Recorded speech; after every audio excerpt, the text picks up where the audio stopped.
It's episode 35 of the CelticsBlog podcast, the Banners broadcast.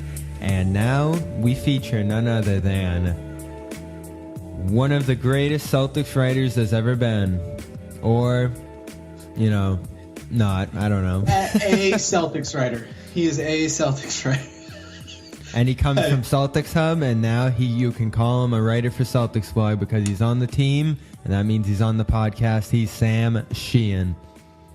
Bobby, thanks for having me. I'm excited to disappoint everyone, but we're gonna keep it nice and loose. I feel like this is gonna be a fun podcast. So while Sam gets his vocals ready, sipping on his tea or whatever is there, yeah, that's what I gotta say. This show is gonna strike a different tone than the one we had last week with Jimmy Toscano. We were waving the flag, shutting the series down. Toscano must have given it like a 5% chance of becoming a series again, and all we were asking is what's wrong with the Bucks. So now we're going to flip it back the other way and say what happened to the Celtics, because they got into one of those strings between games 3 and the early portion of game 4 that we saw last year in the Wizards series, and then of course back in that previous playoff run where there'd be massive stretches where this team can't put the ball in the net. Dr. Sheehan, give it a diagnosis.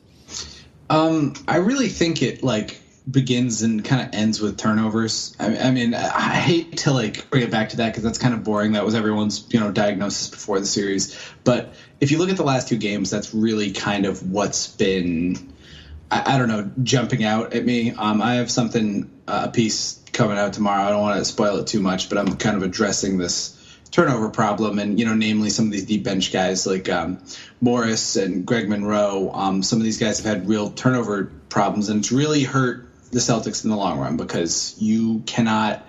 The Bucks are just so lethal in transition, particularly Giannis. If he's leaking out every chance he gets, and so it doesn't even necessarily need to be turnovers. Things like blocked shots, broken plays like that. The Bucks are running on those possessions, and they're getting these high percentage looks at the rim. If you look at the Celtics kind of over the course of the series, they're actually pretty middle of the road in terms of playoff teams to upper end when it comes to the offensive efficiency, which seems insane given the rock fights we saw in Milwaukee.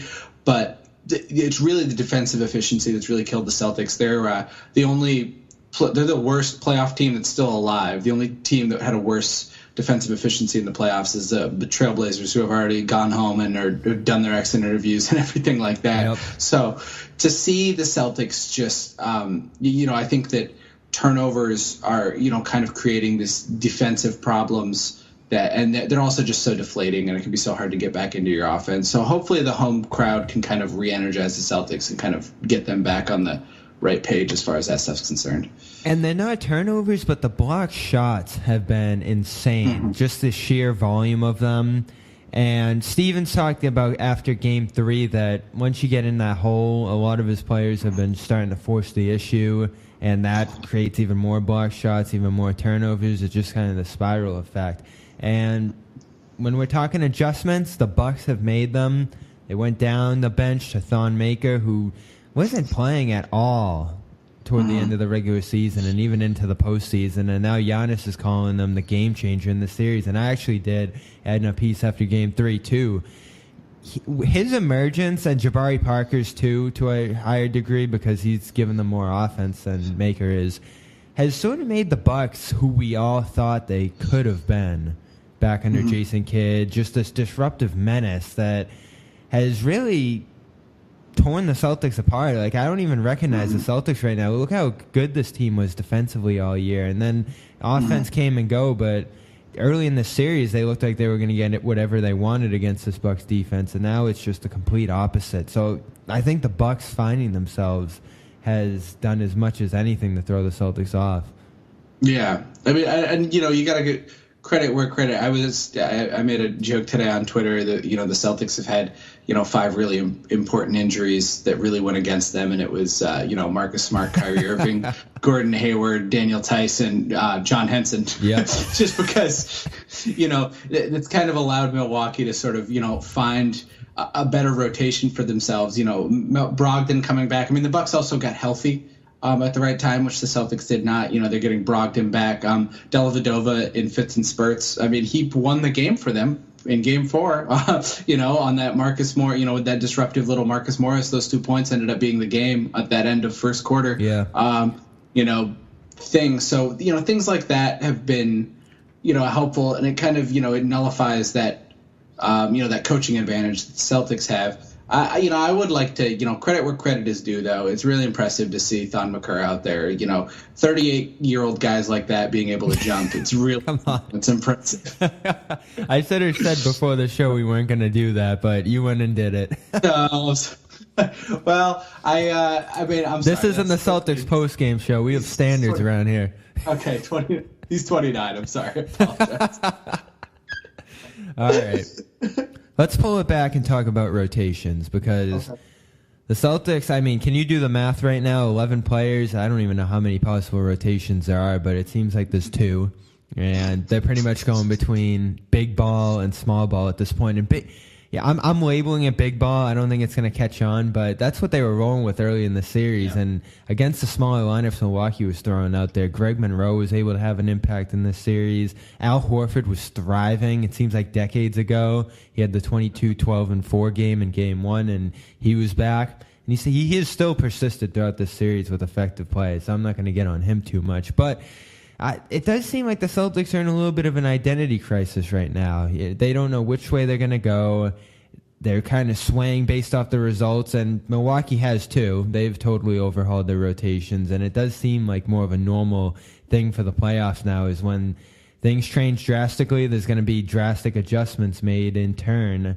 So where are they going from here, you think, now that the series is 2-2? Are we going to see Monroe, or are we going to see that rotation that got the Celtics back in Game 4, which was Semi Ojeleye out there with Tatum at the 4. They've played Morris at the 4 quite a bit in the series too.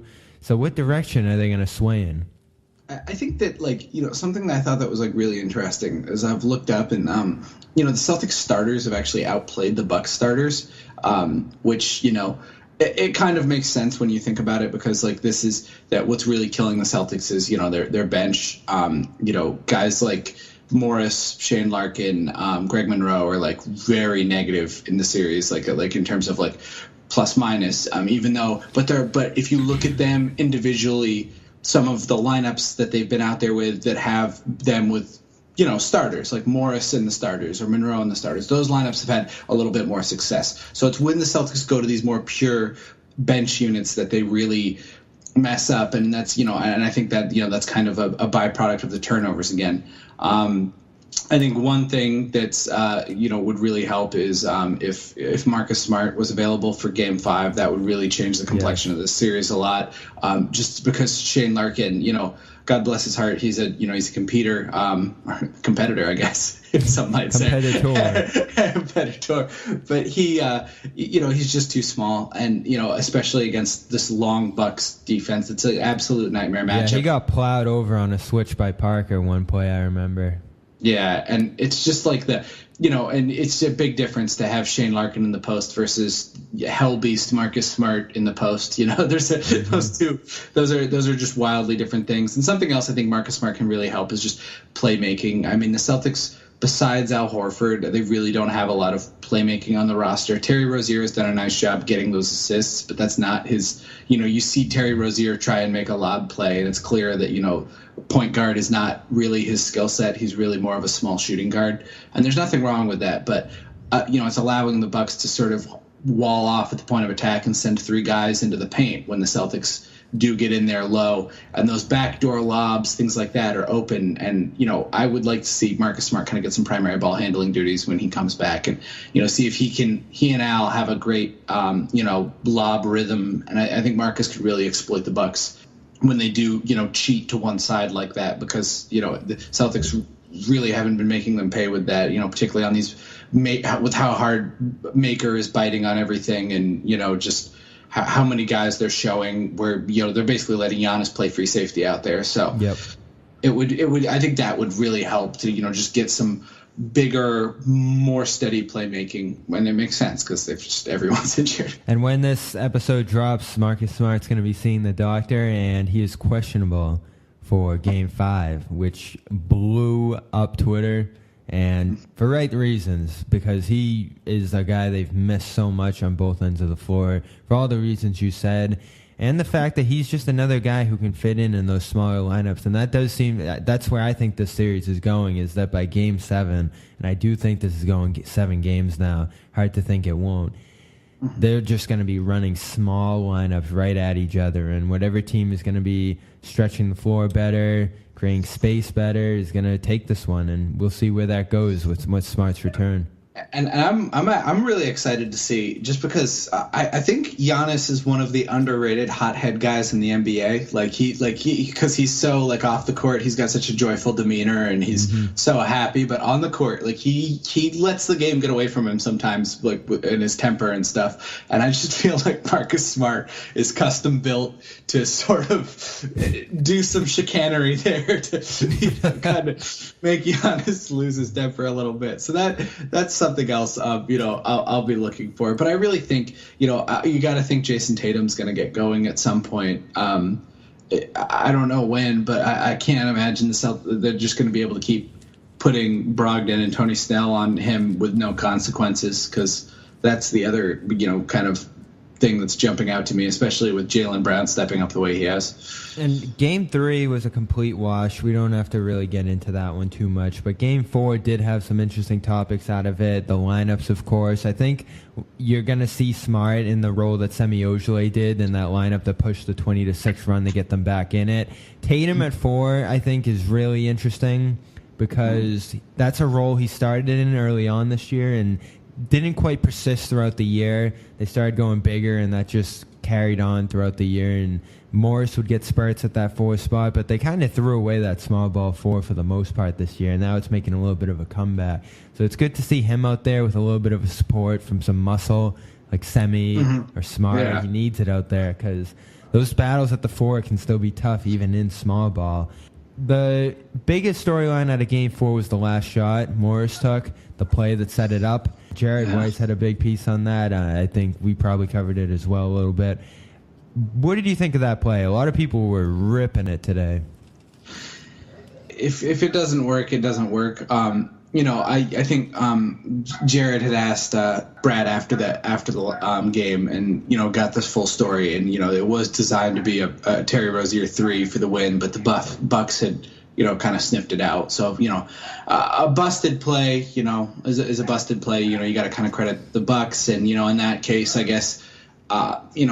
Marcus Morris taking it isn't the worst thing in the world, but I think it's probably a little bit more of a testament to how spoiled we are with Brad Stevens' play calling. That when the Celtics do botch seemingly botch a playoff call like this, that we all, myself included, get pretty mad about it. I'm not too worried about it as like a indictment of Brad or anything. I think you just gotta kind of tip your hat to Milwaukee's defense for figuring it out correctly, the action, and then doing what they had to do. I think a good way to not be in that situation at the end of the game was to turn the ball over a million times. I think that that was they could have had those 2 points back if Marcus Morris didn't roll the ball. We're gonna blame Morris on both ends. Yeah, I'll excuse him from that one. But man, that was bad. That turnover. There's like a pretty staggering stat that he and Monroe have 16 turnovers in the series, and I think 4 assists, 3 assists. Like.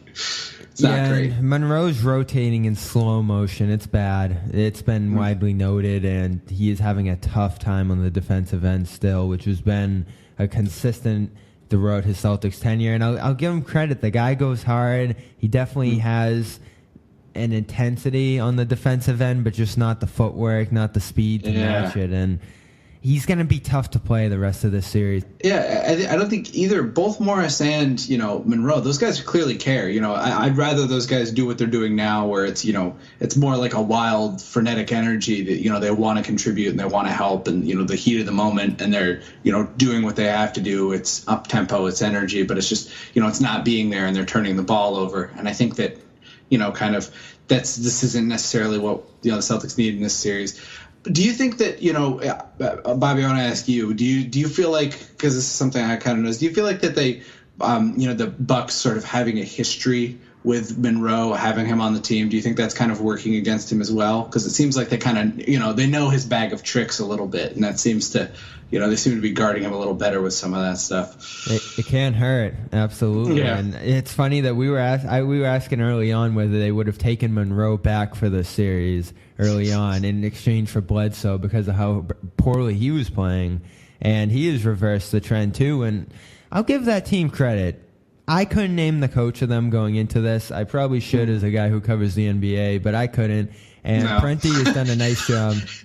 He has. And I wonder, too, has he outcoached Stevens in this? And I know Stevens has only had a handful of personnel to choose from, but the key adjustment in this series so far has been bringing Maker into the fold. And Brad had a little bit of a mini adjustment with small ball in Game 4, but they still lost the game. My thing is, Prenti doesn't get credit for that when it took John Henson getting hurt to, insert Thon Maker. So I will. And there's also the fact that he just wasn't playing those guys to begin with in Boston, which was a brutal mistake. Yeah, and I also I credit Joe Prenti for some of his other work though. I think he did a good job trying to outlaw the X-Men. But other than that, he's been. It's been downhill since he joined the NBA and got out of the U.S. Senate. So it's good to see him at least out there, trying some stuff. I think this is a Bucks team that's going to be scary when they get a real coach. You know what I'm saying? I think this is more. I think the Bucks resurgence should probably be credited a little bit more to their talented guys sort of finding themselves. And you got to kind of you got to credit. We kind of forget how young this Bucks team is, you know what I'm saying, up and down the lineup. Middleton is really the only key player who's, I would kind of consider a veteran at this point. Guys like Maker, I guess Bledsoe has been around the NBA for a while as well. But, guys like Bledsoe, Thon Maker. Fairly new to the team, though. Parker. Yeah. I mean, these guys haven't had much of a chance to play together. They're all pretty young. This is, one of the more talented teams in the East, and I think it's probably bad luck that the Celtics, as always, the name of the game in Celtics season, that they're catching them when they're getting healthy. They're getting Brogdon back, and that removes guys like Sterling Brown from the rotation. I think this is kind of the Bucks are sort of a little bit late, but on the fly in a playoff series, morphing into kind of who we thought they were going to be, for the whole season. I think this was the Bucks team that everyone expected to see, and it just took sort of the playoff crucible and that ratcheted intensity to kind of bring this out of them. Yeah, and we ripped into them rightfully so last week, and I'm going to give them credit now, especially for the drafting. I don't think they get enough credit for the amazing drafting they've done over the last 5-6 years when it comes to Giannis, how late they picked him in that draft.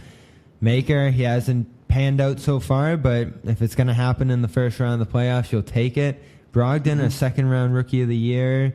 Middleton, they didn't draft, but a good trade to get him in there out of Detroit. And then you go as far down as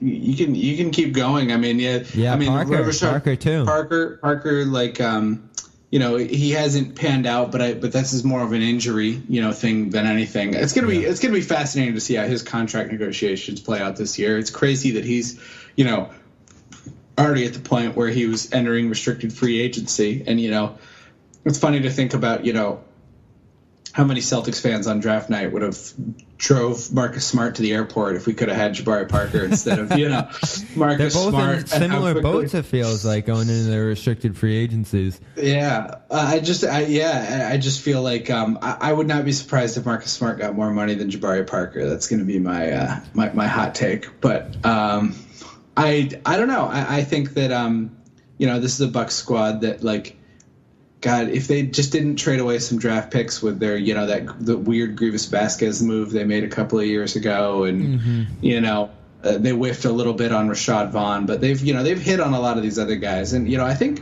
Thon Maker is going to be like a really good player. I make jokes about his age, but he really is still a very young kid, and he's learning the game at an increasing rate. Everything they say about him is he's one of these guys I think the Celtics would have liked to have because everything you hear about him is he's such a hard worker and such a nice kid, and just so humble, and those guys have a way of making it if they care about the game. And you can tell Thon Maker really cares about the game when he's parking the ball in the second tier over and over again. Just an absolute monster in the paint. So this is a Bucks team that's, really coming along. But, I still think the Celtics, were they healthy, would handle them pretty handily. But it's just, you got to work with what you got to work with, Absolutely. So 2 more topics I want to hit today. The first of them is Jason Tatum's play in this series.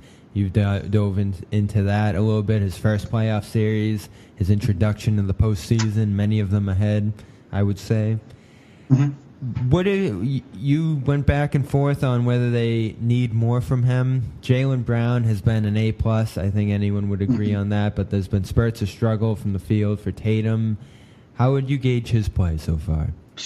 I would say his play has been downright Marcus Smart-esque, which I'm not sure if I mean that as a compliment or not. Like if you look at they had Twitter account NBA Math has a really interesting thing where they use they calculate TPA, which is total points added. It's basically a measure of offensive and defensive efficiency and how much they estimate a player to be worth. And if you look at on these graphs where Jason Tatum is rating out, he's like pretty much an average player for the series, but he's way behind on the offense. Like his offense is terrible, but his defense is way up there. And it's because of he's just turned himself into almost sort of like a Giannis light without the scoring, just in his ability to sort of, he's Marcus Smart and Giannis. He's everything. And that's he's just been the Celtics. The reason the Celtics have stood a chance in this series is they've absolutely just smashed Milwaukee on the glass. That's the one thing that has not changed. Yes. And why and Aaron Baines has been very good in that capacity. He deserves some credit. Absolutely. There. And quick tangent on Aaron Baines. I love Aaron Baines because Aaron Baines will get postered 9 times a game and just does not care. Like Aaron Baines is like poster proof. You could like show him Twitter clips. He's just like a jolly guy who's just out there like, he looks like he'd be in like Jon Snow's Wildling Army, and he's out there trying to like block.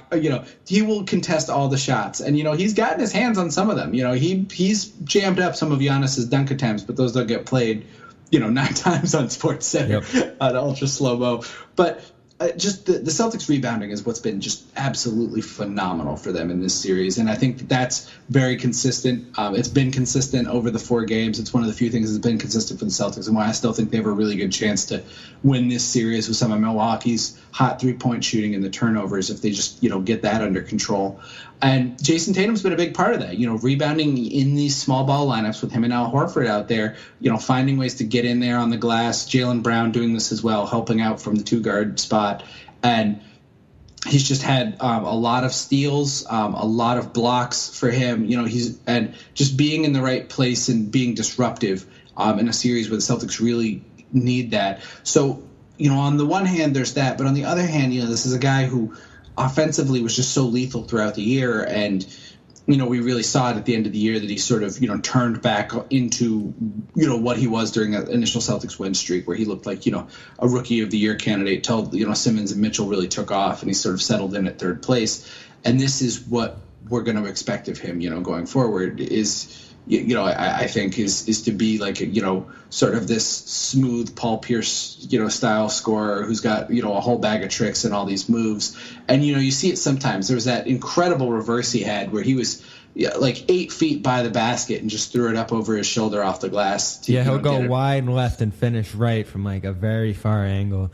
And I was high on him coming out of the draft. You weren't so much, but I think we were both stunned at the fact that you're never going to live that one down, unfortunately. I'm done. That's all right.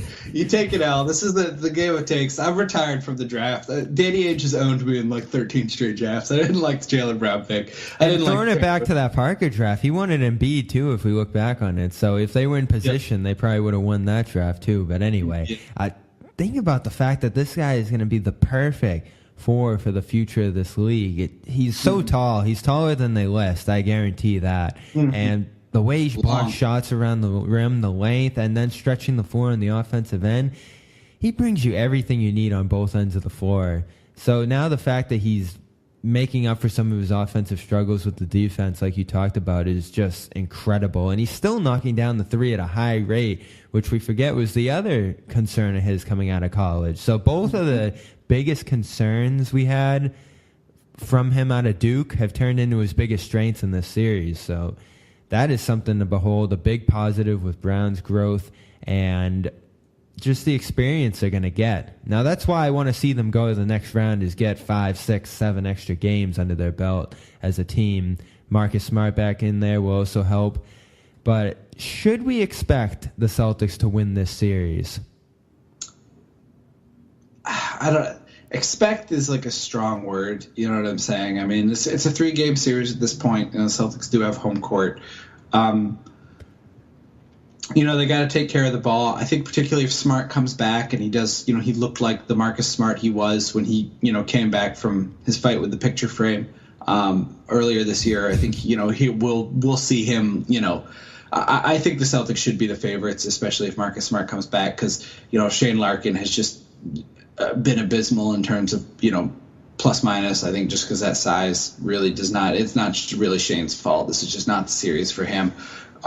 So to have Marcus Smart in there and kind of, you know, plugging up these, you know, that Band-Aid thing, I think these tight games will sort of swing in the favor of the Celtics, especially if they can continue to control the glass the way they have, and they, you know, do some minor adjustments, like, you know, maybe utilizing pump fakes a little bit more to get Thon Maker in the air because he's biting on everything, you know, or things like that. I think Celtics fans, in spite of the, you know, how bad that Game 4 loss was, I think the Celtics fans should still feel pretty good going into Game 5. I think if the Celtics lose Game 5, that's when you kind of start to panic. But I'm still pretty optimistic. I still give the Celtics, you know, a 60-40 edge to win this series, just because what they've been doing seems to be more sustainable to me than what the Bucks have been doing.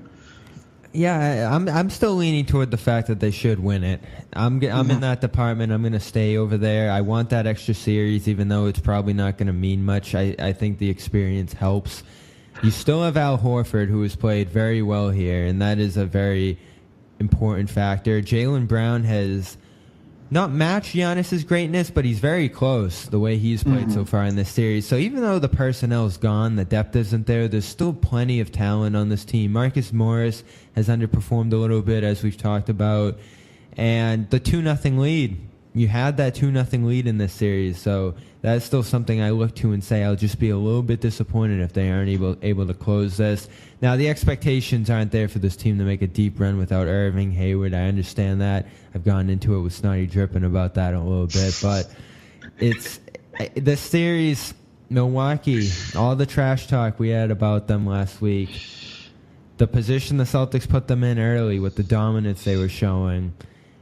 I just don't think it would be the greatest look if they regress to the point where they lose this series and lose it bad. If they lose in 6, as the Bucks fans are chanting out there, you know the national media is going to get into them, but I might have to get into them a little bit too. So we'll see where this goes.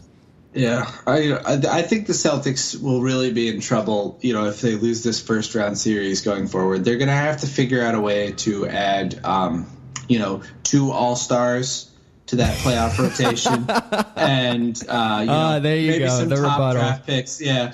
So I think if the Celtics, you know, that's my panic move. You know, that I just don't see how the Celtics could add to. So I'll throw one more topic in the segment now, if we're gonna take that approach to next year, because Cleveland, they're not in trouble anymore because they tied the series 2-2. That was a missed opportunity for Indiana the other day, but the East seems up in the air. Oh, my God, does If it? you had to pick a team who was going to win the East right now, and you probably have an idea of who I'm thinking of right now, but if you had to pick a team to win the East right now, who would it be? God, see, my brain says Philly, but I'm at war. If the Celtics play Philadelphia in the next round, I will die in the posting wars of 7. Sixers Twitter is going to light me on fire. I'm probably going to go to a game in Philadelphia just to see if I can be one of the fatalities in the rioting down in the there. war. Yeah. soldier who died in the war. But I don't know. I know the Wizards. This thing has been a thing, but I still kind of believe in the Raptors. I think that the Raptors have been the best team in the East. They've had the best point differential all year. They still have some top shelf talent. They've been in enough playoff series before. I know they've lost them, but they also have the requisite experience. I just don't think Cleveland, I think it's pretty clear, especially with Kevin Love looking injured, that Cleveland has the dogs to run in this race. They might get past Indiana, but I don't see them beating Toronto, and then I don't see, Philly or, even maybe the Celtics or the Bucks or the Heat even, whoever comes out of that other side. I just don't think that Toronto just has so many options. They can go big, they can go small, they can shoot the three, they can play whatever style needs to be played, and they have the star power, the experience. It just feels like it's kind of things have lined up for them this year. And if that's what you're going with, that's what you have to hope for, because Toronto could be the team that's just in the finals this year, and then that's the end of their run. But just because of the nature of where they're at and their development, if Philly makes the finals this year, that's a whole nother story. And then there's momentum toward the LeBron free agency. If it's not LeBron, there's other big fish out there for them to grab. And for the people who are like, all right, we're running this back in Boston with all the All-Stars, another draft pick the year after that, Philly's progression might put a hold on that, and that's been a fear of mine all year long. So that is the biggest story to watch for the rest of these playoffs, besides how far the Celtics can hold out. Yeah. It's going to be fun, just to kind of see the Celtics-Sixers hasn't really been a rivalry since way back. You're going to really turn the clock back. But, we had like Dr. J and, Larry just slugging each other. So that's like, it's very old school, the rivalry. But, it's going to be a real fun rivalry, division rivals. That doesn't happen too often. The Atlantic Division has been in a pretty sorry state, pretty much since the early 2000s. So to have, two powerhouses sort of rise at the same time, it's going to be interesting. If Philly does get that big free agent, they're going to lose J.J. Redick, who I think is important to their spacing. It's going to be interesting to see how the guys fit in. You might add LeBron in his place, which won't hurt too much. Maybe. I don't know. We'll see. Like, how did Ben Simmons? Would you trade J.J. Redick for LeBron James? I would. But but I'm just saying, like, Philly kind of needs that spacing. I wonder what I'm going to be really interested to see what Philly does with that, draft cap space, and what happens with their free agent if they kind of, kick the can down the road one more year. To see what Markelle Fultz turns into. He's kind of the one that I think everyone's almost forgetting about a little bit. But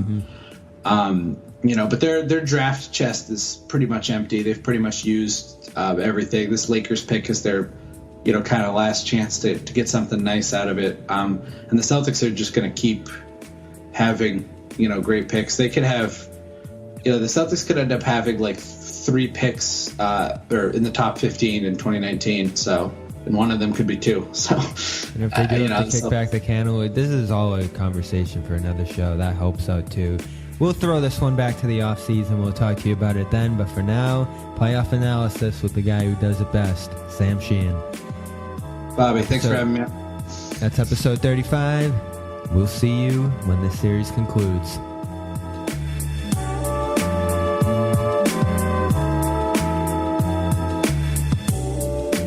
Reunion Arena in Dallas, where the Mavs and Lakers are playing tonight, was built in 1980. Now, you couldn't ask for a better facility. It's easily accessible, has all the comforts of a theater, and there isn't a bad seat in the house. But for some reason, there are those who prefer the Boston Garden, mostly those who wear Celtic green. What is so special about the Boston Garden other than the fact that it's 1,000 years old? Let's take a look. First of all, a garden it's not. It's a train station, really. One flight up and you're on the fabled parquet floor. Now, before you get all misty-eyed about the parquet, take a closer look.